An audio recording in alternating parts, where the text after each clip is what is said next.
नमस्कार साथियों, इस वीडियो में हम चर्चा करेंगे कि कल जो VMOU PTT का जो 20 जून को जो एग्जाम आयोजित होने वाला है, इसका जो सेंटर है वो राजस्थान के सभी संभाग स्तर पर ही है। यहाँ पर जो 20 जून का एग्जाम होने वाला है, उससे पूर्व आपको किन की चीजों का विशेष रूप से ध्यान रखना है। इनका जो एग्जाम है वो 20 तारीख का है। जैसे कि दूर दराज के क्षेत्र वाले जो कैंडिडेट है उनको एक दिन पूर्व ही यानी 19 तारीख को शाम तक वह पहुंच सकते हैं तो बेहतर रहेगा। अदरवाइज वो निजी वाहन से आने वाले कैंडिडेट्स है वो अपने निर्धारित समय से पूर्व यानी 1 घंटा तकरीबन पूर्व पहुंचने की कोशिश करें।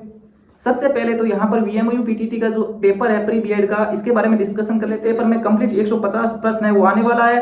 प्रत्येक प्रश्न है वो 3 मार्क्स का रहेगा और 1 प्रश्न अगर गलत करते हो इसका 1/3 यानी 1/3 जो मार्क्स है वो नेगेटिव हो जाएगा। यानी कहने का अभिप्राय यह है कि यदि आपने 1 प्रश्न सही किया और 3 गलत कर दिया तो ऐसी स्थिति में आपको 0 अंक प्रदान कर दिया जाएगा।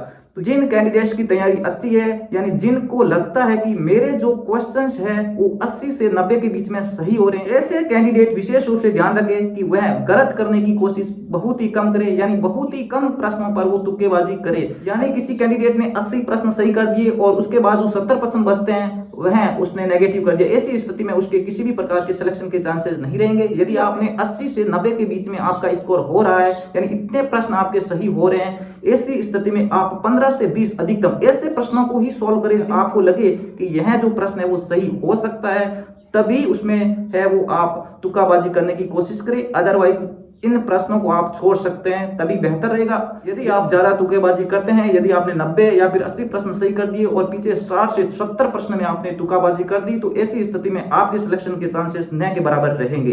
तो इस चीज का विशेष रूप से ध्यान रखें। जिनके अच्छा स्कोर बन रहा है वो बहुत ही कम तुक्काबाजी करे, उन्हीं प्रश्नों पर तुक्काबाजी करें जिनमें 50% से ज्यादा है वो प्रश्न का सही होने का चांसेस रहता है, उन्हीं प्रश्नों को आप सॉल्व करें। अदरवाइज बाकी सारे प्रश्न हैं जिनके बारे में आपको बिल्कुल ही जानकारी नहीं है उनमें किसी भी प्रकार की तुक्काबाजी करने की कोशिश नहीं करें, क्योंकि 100 में से 75% है वो चांस होते हैं गलत के, 25% ही चांस रहते हैं सही होने के। तो इस चीज का विशेष रूप से ध्यान रखें। यहाँ पर हम बात कर लेते हैं पेपर के सॉल्यूशन की। तो यहाँ पर जो पेपर के 5 पार्ट आएंगे और प्रत्येक पार्ट में 30 यानी 30 क्वेश्चंस आएंगे। यहाँ पर जो सबसे साल पोर्शन रहने वाला है वो रीजनिंग का रहेगा, इसलिए आप रीजनिंग का पोर्शन और जीके का पोर्शन है वो सबसे पहले ही सॉल्व कर ले तो बेहतर रहेगा। और बाकी की जो पोर्शन है जैसे हिंदी भी कर सकते हो, उसके बाद साइकोलॉजी का पोर्शन और जो इंग्लिश का पोर्शन है यह थोड़ा टफर साइड में रहता है, तो इसको आप लास्ट में करने की कोशिश करें ताकि आपका जो पेपर है वो कम समय में पूर्ण हो जाए।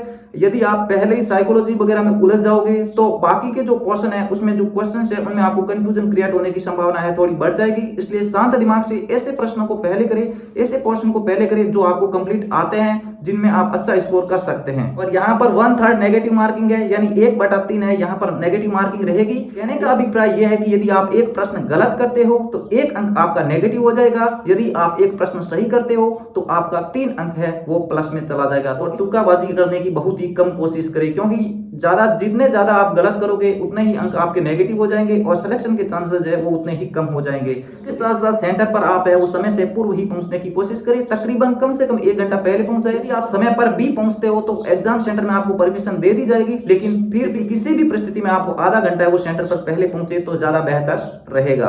तो हमने इन सभी मुद्दों पर डिस्कशन कर लिया है। इसके साथ साथ एग्जाम में पार्टिसिपेशन करने वाले सभी साथियों को मेरी तरफ से बहुत बहुत शुभकामनाएं। हम आशा करते हैं कि आपका पेपर बहुत ही अच्छा जाएगा और आप अच्छा स्कोर प्राप्त करेंगे।